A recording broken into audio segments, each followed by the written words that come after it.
bagaimana kemudian budaya Batak ini bisa dihidupkan dan menjadi habit anak-anak ya untuk diterapkan di dalam kehidupan yang nyata. Baik, kita lanjutkan Romo, Suster, Ibu dan Bapak. Untuk pertanyaan kedua, kami persilahkan kepada Ibu Yulita Wauran. Silakan Ibu. Halo Ibu. Ya, selamat siang Pak Heri. Selamat siang Bu Yulita. Izinkan saya bertanya. Tadi disampaikan bahwa dimensi kurikulum yang akan kita coba kembangkan di sekolah kita, semua itu bersumber pada core values yang harus diangkat di masing-masing sekolah. Seperti itu yang saya tangkap tadi.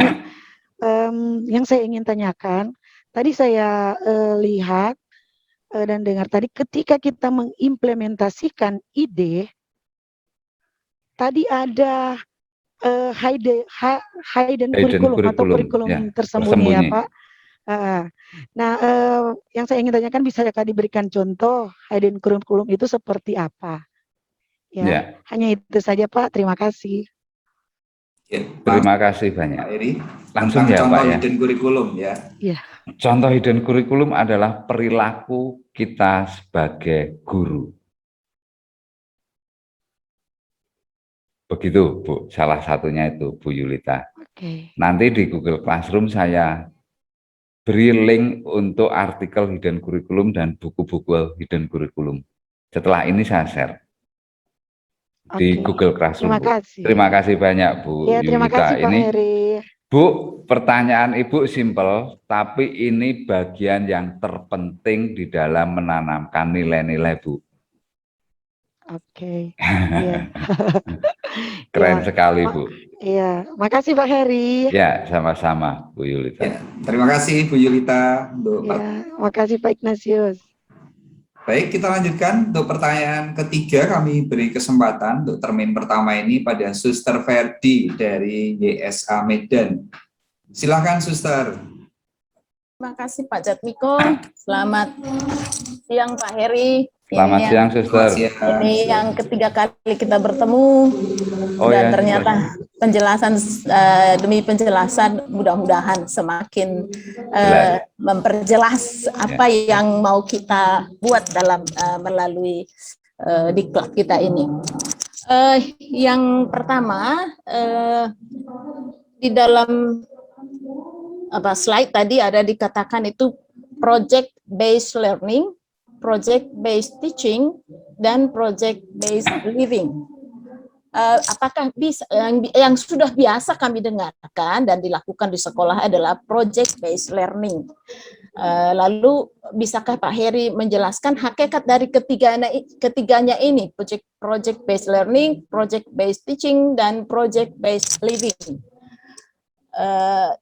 Lalu yang kedua, tadi Pak Heri mengatakan juga di dalam slide ditampilkan bahwa kurikulum dan pembelajaran itu hanya beririsan, ya, beririsan.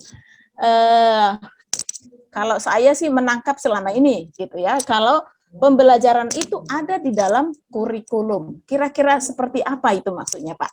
Terima kasih, Pak. Pak Jatmiko. Terima kasih, Suster. Ada pertanyaan, Pak Heri. Ya. Terima kasih Suster Ferdi. Project base atau project yang nantinya di desain instruksional akan kita kerjakan di lapangan seperti yang disampaikan di kurikulum Merdeka Belajar itu. Project based learning dengan sintaksnya semacam itu tentunya ini merupakan model pembelajaran yang sudah tidak asing lagi, PJBL, project based learning. Kemudian project based teaching adalah project based teaching, project bersama para guru. Misalkan kemarin itu waktu Buder Martin memberi sambutan dan ada pertanyaan dari Pak Dwi dari Pangudi Luhur Lereng Merapi kalau tidak salah. Dengan memberi contoh Jatilan. Oke, budaya Jatilan diangkat, kemudian guru mempunyai proyek bersama para murid untuk meng-create tema jadilan di ekstrakurikuler tersebut. Sebetulnya kalau bisa menulis enak. Tema jadilan. Romo, Bruder, Suster, Bapak, Ibu, silakan di googling budaya jadilan. Nanti akan kelihatan jadilan itu seperti apa atau sebetulnya.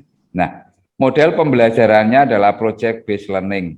Kemudian dari guru seni membahas tentang jadilan, mengajak para murid, memberi tugas para murid untuk menciptakan lagu. Guru seni rupanya mengajak para murid untuk mendesain atau membuat kuda dari bambu itu dengan rasio golden ratio misalkan. Sedangkan di pelajaran IPS itu sejarah jadilan, sejarah budaya jadilan, bagaimana dibuat risetnya kecil ini guru IPS. Sejarah ekonominya, silakan meriset kehidupan para seniman jadilan. Guru matematika membahas tentang geometri dari kuda tersebut. Kudanya itu dari 2 dimensi dari bambu yang dianyam dan bentuknya menjadi kuda yang pipih gitu. Matematika bisa masuk ke sana, fisika masuk di kesetimbangan benda tegar misalkan. Agama dan budi pekerti bisa masuk juga. Literasi, numerasi, dan karakternya juga masuk ke sana. Itu project based teaching. Sedangkan project based living adalah membekali anak-anak kita untuk hidup di masyarakat. Sedangkan untuk kurikulum dan pembelajaran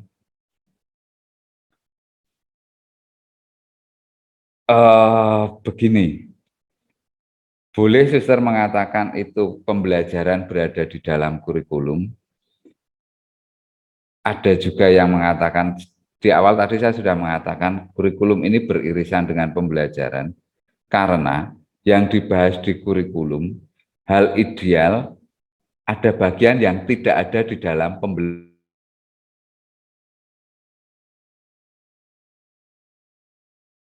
Memang di dalam dimensi kurikulum secara keseluruhan, itu implementasi ini adalah dimensi, implementasi ini adalah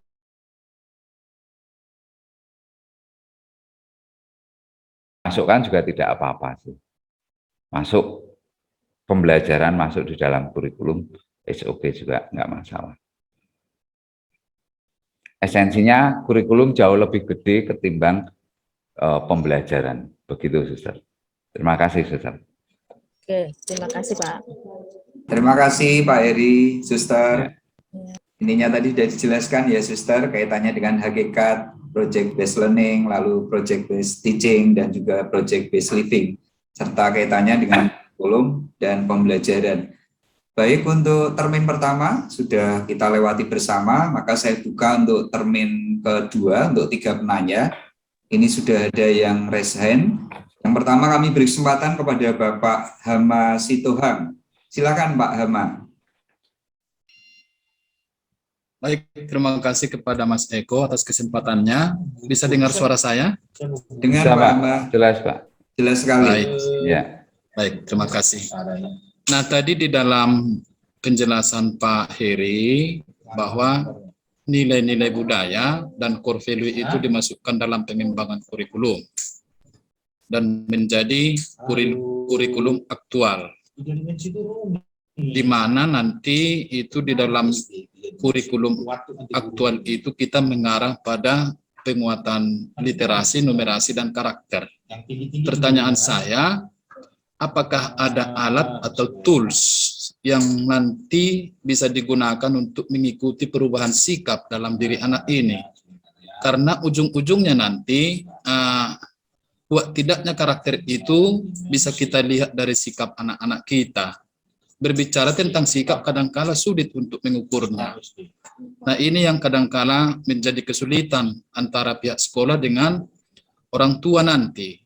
Waktu anak di sekolah itu hanya hitungan jam. Begitu kembali nanti ke rumah, bisa ada perubahan atau katakanlah apa yang dia sudah dapatkan, penguatan-penguatan yang sudah dia dapatkan dari sekolah, berubah ketika kembali lagi ke kehidupan keluarga atau ke kehidupan masyarakat. Memang betul tadi dikatakan, dilibatkan orang tua atau masyarakat di dalam pendampingan pemeliharaan lah bisa dikatakan ya, pemeliharaan karakter-karakter nanti yang akan dikuatkan dalam diri anak ini. Nah, toolsnya, alatnya apa kira-kira yang bisa kita buat untuk mengikuti jejak-jejak karakter yang nanti akan tumbuh dalam diri anak ini. Begitu Pak Heri. Ya Pak Heri. Ya. Terima kasih. Ya. Terima kasih Pak Hama.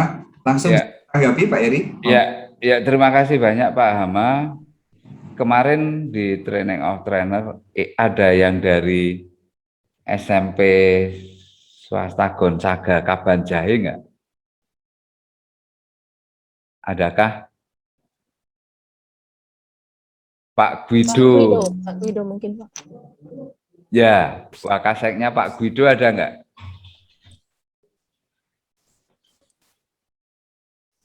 Wakaseknya Pak Guido ada nggak? Nggak ada ya. Nah, halo, ya? Saya penggantinya Pak, pengganti Wakasek. Bapak pengganti Wakaseknya ya. Oke. Ya, Pak. Saya ingin menyampaikan bahwa kemarin kami diskusi dengan Pak Guido di SMP Gonzaga Kabanjahe itu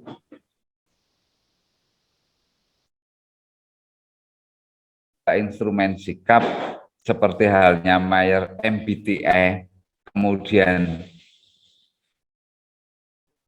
kecerdasan majemuk, kemudian tangkap bahwa ini yang kami cari, Pak. Begitu. Dan ini merupakan tantangan. Sulit untuk membuat instrumen ini. Harus bekerja sama dengan psikolog. Harus bekerja sama dengan Fakultas Psikologi. Ya, sikap mau tidak mau harus ke sana, Pak. Gitu. Jadi kalau Bapak menanyakan ini benar, Pak.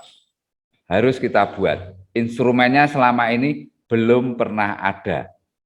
Kalau Bapak menanyakan ada atau tidak, belum pernah ada. Mari kita jejaring di POP ini bersama-sama meng-create atau membuat sebuah jaringan untuk membuat instrumen ini, Pak. Pak Guido kemarin sudah menerima tantangan ini dari SMP Gonzaga Kabanjahe, karena ini yang selama ini dicari oleh Pak Guido. Apakah beliau mengatakan setelah saya ngomong begini, ini yang saya cari, Pak. Penguatan dari Bapak. Mari kita bareng-bareng untuk meng-create tools ini, Pak. Terima kasih banyak Pak Hama Sitohang, sehingga di ruang virtual ini semuanya bisa terbuka bahwa sampai saat ini belum ada. Dan mari kita membuat gitu. Siap ya Pak Hama ya? Baik, terima kasih Pak Heri. Mudah-mudahan nanti melalui kelompok kita ini ada sharing di antara kita untuk menemukan format untuk mengikuti jejak perkembangan sikap peserta didik kita. Ya. Terima kasih Pak Heri. Ya, sama-sama Pak Hama. Terima kasih Pak Hama. Pertanyaannya luar biasa. Dan Pak Heri memberi kesempatan kepada para peserta diklat untuk bersama-sama menyiapkan instrumen tool yang bisa mengikuti jejak nanti perubahan karakter dari peserta didik. Begitu ya Pak Heri ya? Nanti kita kolaborasi untuk kebaikan bersama. Baik, kita lanjutkan untuk penanya kedua. Di termin kedua kami beri kesempatan kepada Ibu Herawati dari YP Santo Yusuf. Kami persilakan Ibu.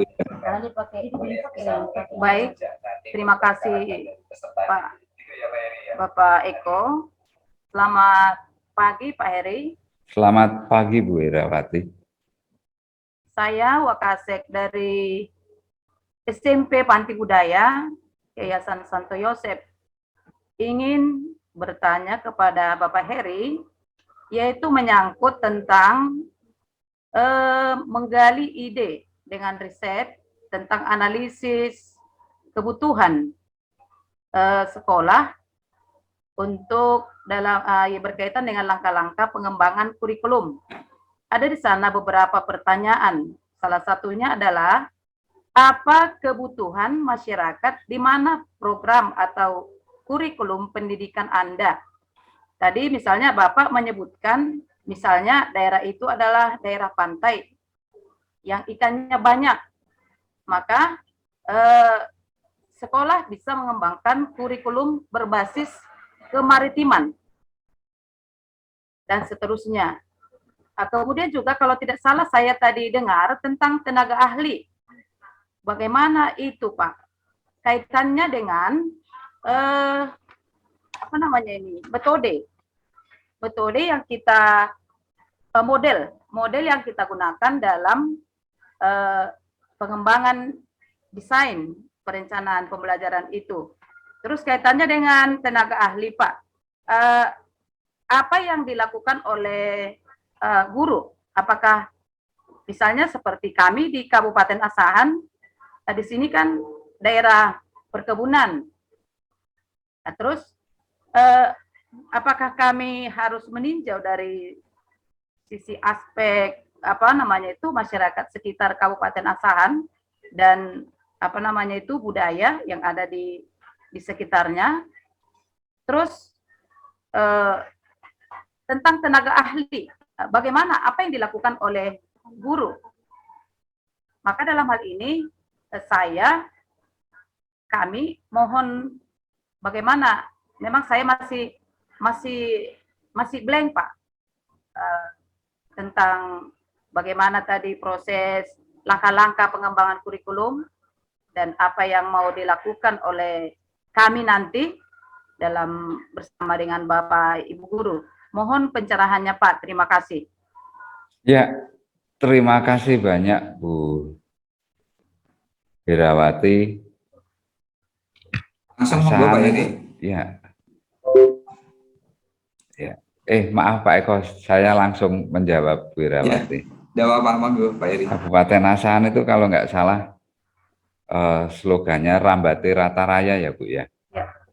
Ya. Begini Bu, begini.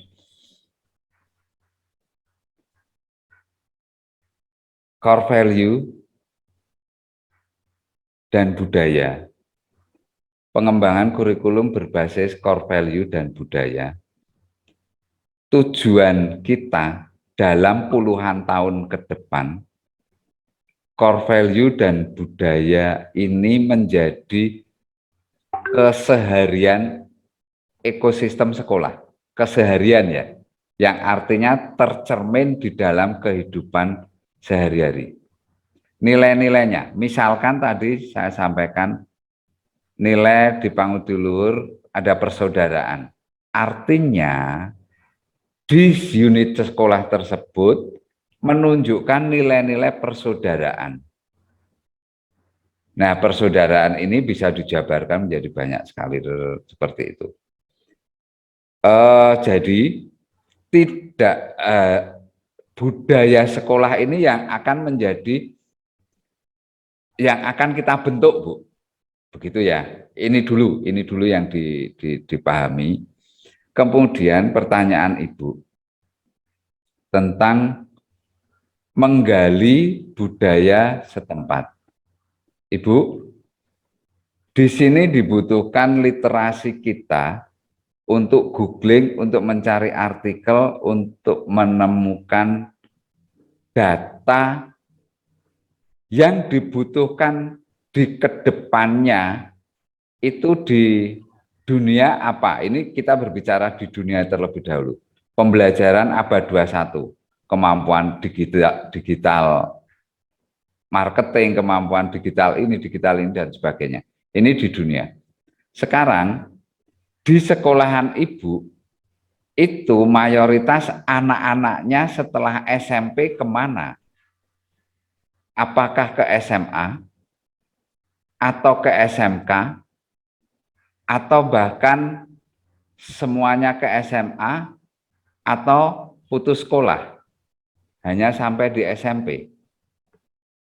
Jadi data yang diambil adalah secara keseluruhan. Kemudian data ini diolah. Kalau anak-anaknya semua ke SMA, artinya kemampuan akademisnya larinya ke SMA.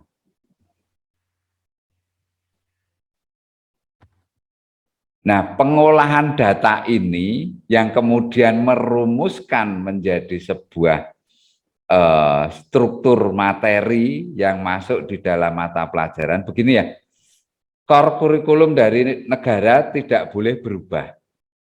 Kemudian kalau kita memasukkan nilai-nilai inti sekolahan kita, itu masuknya di nempel pada setiap guru mata pelajaran. Setiap guru harus menginternalisasi nilai-nilai yang ada di sekolah. Ini harus akan menjadi hidden kurikulum. Nah, kemudian tenaga ahli yang dimaksud adalah tenaga ahli di bidang pendidikan. Yang tahu tentang pendidikan, terkhusus pada pengembangan kurikulum teknologi pembelajaran. Teknologi dan pembelajaran, arahnya ke sana. Dari sini kemudian dibuat naskah akademiknya, Ibu. Nanti di grup di Google Classroom saya sampaikan juga deh naskah akademik dari model program Luber ini. Kami melalui riset di dalam menentukan model program Luber ini. Nah, dari riset itu kita tahu tentang bagaimana, seperti pertanyaan Bu Elizabeth Utagaul tadi, terus kemudian falsafah Batak ini diturunkan menjadi kurikulum bagaimana. Nah, seperti halnya Ibu tadi, Ibu Irawati menanyakan bagaimana masuknya di kurikulum, ya contoh yang saya tampilkan tadi itu, Bu. Materi presentasi ini sudah saya share di Google Classroom kalau nggak salah. Bentar.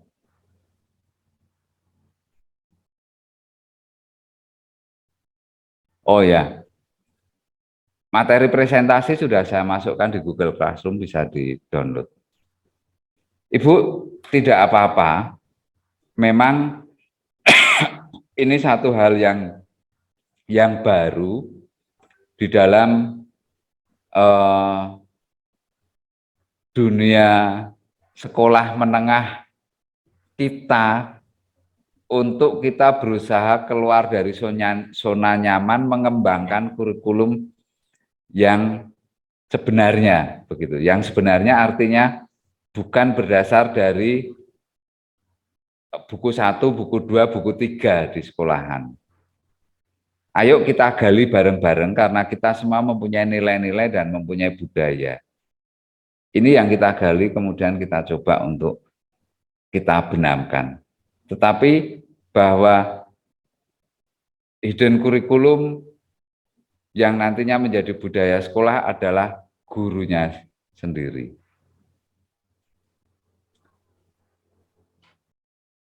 Pertanyaan Ibu, saya paham ini di teknis ya Bu, ini di teknis, tapi memang ada bagian-bagian yang saya harus menjelaskan secara ringkas.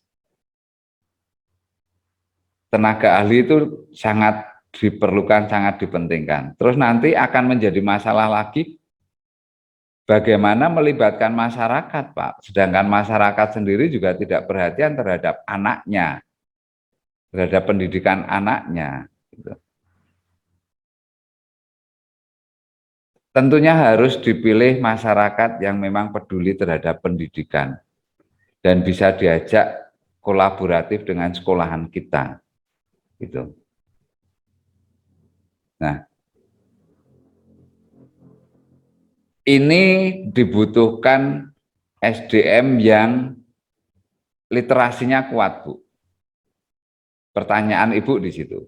butuh literasi kuat. Ingat bahwa kita akan mengajarkan literasi kepada siswa, numerasi, dan membentuk karakter siswa. Maka mau tidak mau, ya literasi kita sebagai guru, literasi membaca, literasi menulis, literasi finansial, literasi digital, kita harus mengembangkan diri kita. Saya paham kesulitan dari teman-teman semuanya, saya paham.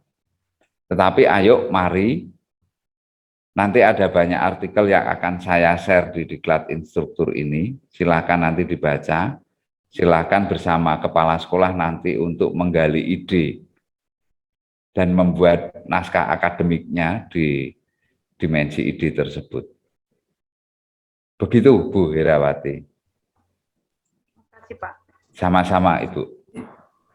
Terima kasih Pak Heri dan juga Bu Ya. Herawati. Masih ada kesempatan bagi Suster Huder dan Bapak Ibu yang akan mengajukan pertanyaan berkaitan dengan pengembangan kurikulum. Mengingatkan saja Romo, Suster Huder dan Ibu Bapak, materi dari Pak Heri terkait dengan pengembangan kurikulum sudah kami share di chat dan bisa di-download. Dan mengingatkan kembali untuk Romo, Suster Huder, Bapak Ibu yang belum isi presensi, mohon untuk segera mengisi di sesi pertama ini. Kita lanjutkan untuk termin ketiga. Kami buka 3 penanya. Sudah ada yang resen, yaitu Bapak Andreas Ginting. Kami persilakan Pak Andreas Ginting. Terima kasih Pak Ignatius. Selamat siang Pak Heri. Selamat Dengar suara siang. saya? Selamat siang. Dengar Bapak? Oke, baik. Pertanyaan saya singkat saja. Pertanyaan ini saya sampaikan juga kemarin, masalah pengembangan kurikulum. Pada intinya, pengembangan kurikulum itu terdiri dari pengembangan literasi, numerasi, pengembangan karakter, dan kearifan lokal. Jadi, yang saya bingung atau yang mau saya tanyakan adalah apakah ada porsi-porsi atau persentase di mana peran pihak pemerintah, yayasan, atau pihak guru peran pemerintah itu hanya di sama numerasi. Artinya pihak pemerintah memberikan beberapa materi atau bidang studi yang dari pihak mereka, atau dari pihak yayasan memberikan misalnya visi misi, atau dari pihak guru memberikan berkaitan dengan bidang kearifan lokal, atau pihak pemerintah itu memberikan poin-poin tertentu yang harus dipenuhi dari keempat tadi, literasi, numerasi, pengembangan karakter, atau kearifan lokal. Itu yang saya bingung sampai sekarang. Mohon pencerahan Pak Heri. Terima kasih. Ya. Terima kasih Pak Andreas Ginting untuk pertanyaannya. Bisa langsung dijawab Pak Heri. Mau lihat Pak Andreas Ginting. Ya Pak. Pertanyaan teknis begini Pak. Kalau ditanya apakah ada prosentase di mana peran pemerintah, yayasan, pihak guru, secara implisit memang ada. Prosentasenya tidak ada, tetapi pemerintah sudah menyiapkan mata pelajarannya. Oke, dari mata pelajaran itu, pemerintah ingin menaikkan literasi, numerasi, dan karakter siswa. Dari yang sekarang ada ya, yang sekarang ada. Literasi, numerasi, karakter siswa naik, nanti saat AKM, analisis kompetensi minimal, itu ada kenaikan.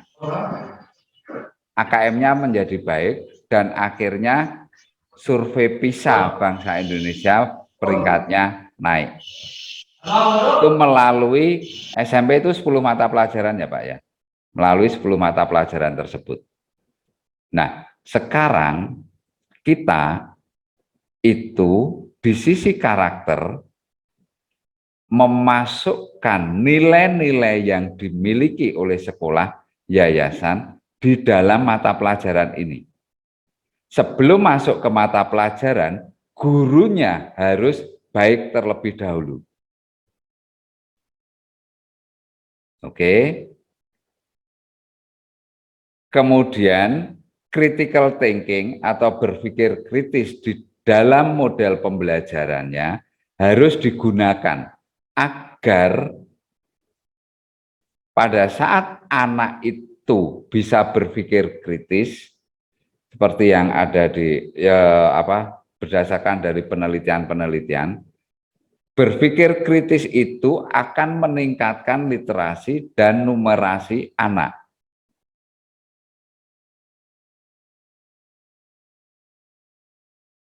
Jadi yang dipahami adalah di sini pemerintah menyediakan mata pelajaran, kemudian kita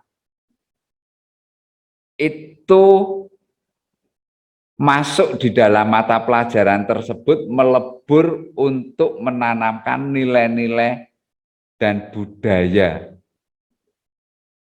kepada anak-anak kita. Ingat ya, sekali lagi budaya bukan hanya produk budaya, tetapi sistem berpikir, olah rasa, kemudian perilaku, dan karya atau dampaknya. Jadi mulai dari cara berpikir budaya itu. Seperti tadi di map yang project, di critical thinking itu ke kanan ada budaya dari Kuncoro Ningrat itu tadi ya. Nanti Bapak lihat lagi di situ. Mata pelajaran, kita masuk melebur di dalam mata pelajaran tersebut untuk menanamkan nilai-nilai. Menanamkan critical thinking. Pendekatan sikap dari hasil penelitian, jika sikap anak itu baik di dalam pembelajaran, maka kognitifnya juga akan baik. Ini hasil penelitian, Pak. Begitu, Pak Andreas Ginting. Kira-kira seperti itu. Porsi prosentasenya tidak dijelaskan. Nah, yayasan ada visi misi. Kemudian yayasan menemukan nilai-nilai dari yayasan tersebut. Jika ini tidak ada, maka sekolah harus mencari nilai-nilai yang dihidupi dari nilai-nilai yang dihidupi oleh sekolah tersebut. Kemudian pihak guru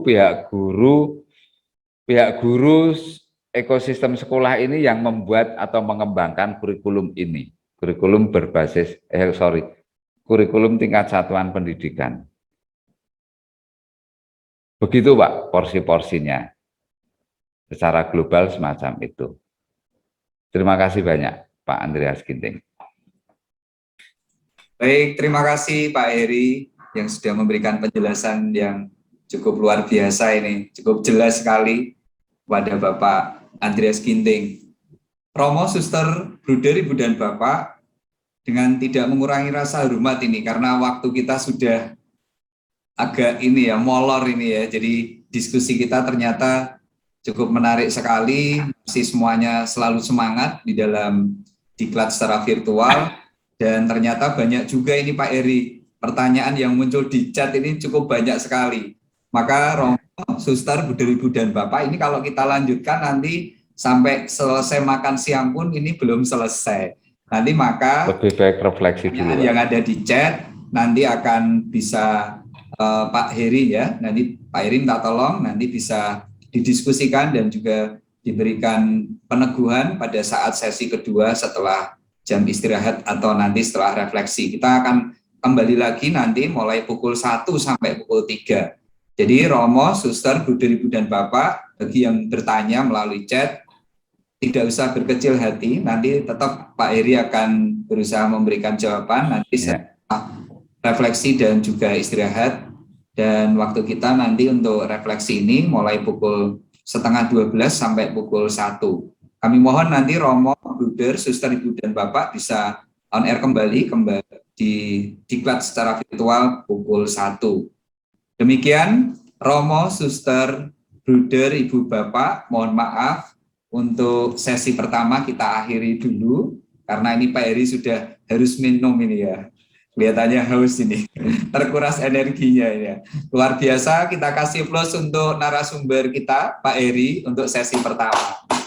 Terima kasih Pak Heri. Ya, sama-sama Pak. Waktunya yang sudah berbagi dengan para instruktur yang hebat, Romo, Suster, Bruder, Ibu, dan Bapak. Untuk mengakhiri kegiatan sesi pertama ini, saya akan menutup dengan pantun, nanti setelah itu baru sesi foto ya Pak Heri ya.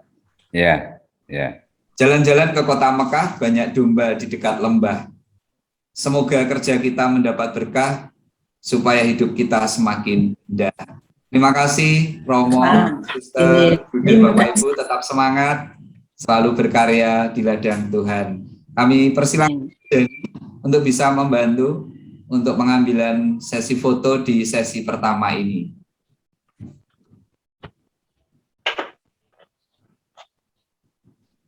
Kapan mau diambil? Halo, Mas Denny. Siap. Oke, Ya. ini ada Untuk sesi pertama dulu ya. Ya. Slide pertama. Oke. Bentar.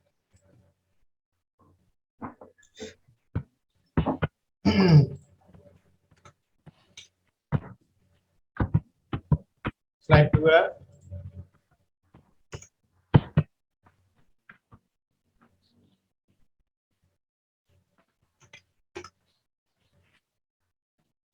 Slide 3.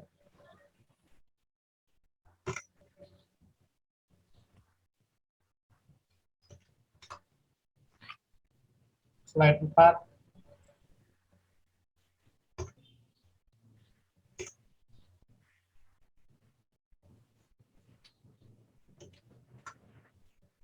Slide 5.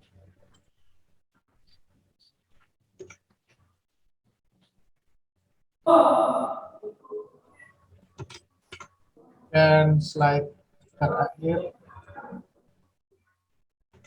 Clear, sudah. Terima kasih Pak Eko. Terima kasih Pak Dani, terima kasih Romo, Suster, Bapak Ibu, dan Pak Heri. Kita kasih terus untuk kita semua. Terima kasih. Sama-sama. Selamat beristirahat, Romo, Suster, Bapak Ibu, untuk menikmati santap siang di tempat masing-masing tentunya. Ya. Kami hanya bisa berdoa, mudah-mudahan nanti banyak berkat rezeki di tempat Bapak Ibu dan Suster serta Romo. Nanti kita bertemu lagi pukul 1, Ji. Baik, sampai ketemu lagi nanti di pukul 1 dalam sesi kedua. Mari kita nyanyikan dulu tangga nada ini.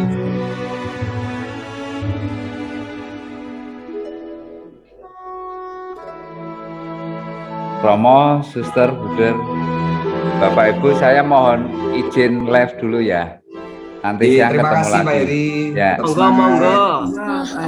Oke, matur nuwun. Tidak kulupakan, kan terkenang selama hidupku. Biarpun saya pergi jauh, tidak akan hilang. Mantap Ibu. Di kalbu tanahku yang ku cintai,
Baik, selamat beristirahat Romo, Suster, Bapak Ibu. Di siang ini nanti kita berjumpa pukul 1. Saya mohon izin untuk live. Tuhan memberkati. Mohon izin meeting juga kami akhiri ya. Nanti ketemu jam 1 di link yang Bentar Pak Daniel. Oh, Bentar ya. Pak Daniel. Gimana Pak Adi? Bentar. Jangan di close dulu ya sebentar ya.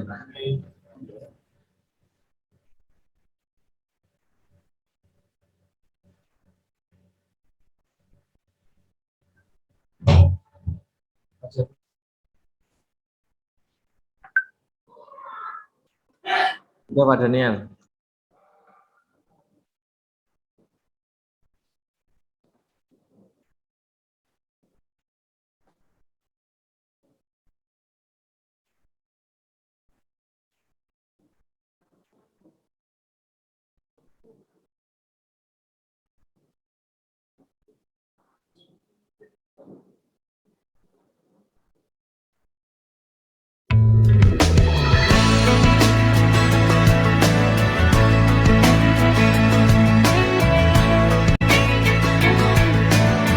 Tanah airku Indonesia, negeri elok amat ku cinta. Tanah tumpah darahku yang mulia.